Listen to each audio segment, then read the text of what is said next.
So, bumagsak daw yung mangga namin sa likod. Yan yung panuka na mangga. Yan.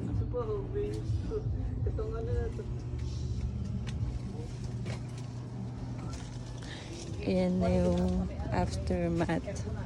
So, lumaglag sa bubong nila ate. Ayan, no? Ang laki ng mangga. Ang tagal na nito. So,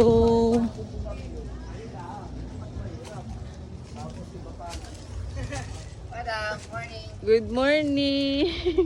Banda kayo. Magsak. So, ayan yung mangga na lumamagsak. Ang nangyari, inanay siya. Inanay kasi siya. Lambutan. Ayan, no? Lalabot yung Kaya, mga ugat eh. Tama na kaya. Tama. Kala sayang. ko pa naman nakagating ko to. Puti ko makitid pa masama. Tingnan nga natin yung mga anay. Ay! Hindi pala. Mali.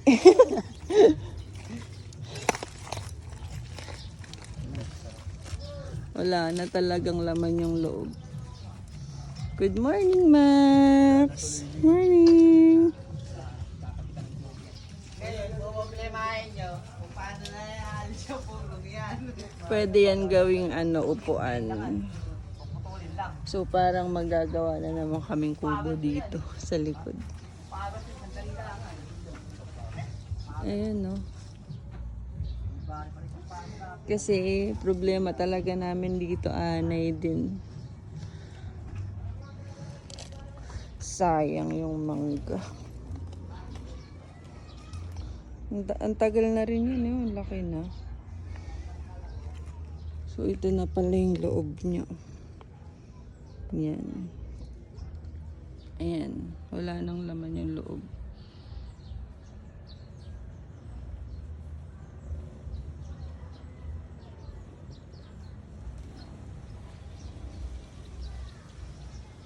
Okay.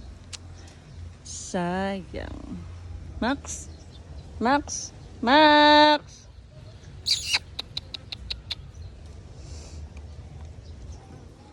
So, baka gawin daw namin tong upuan dito.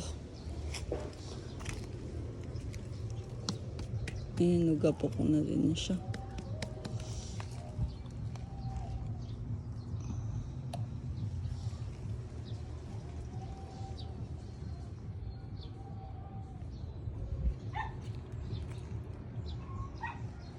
Tara, baba na tayo.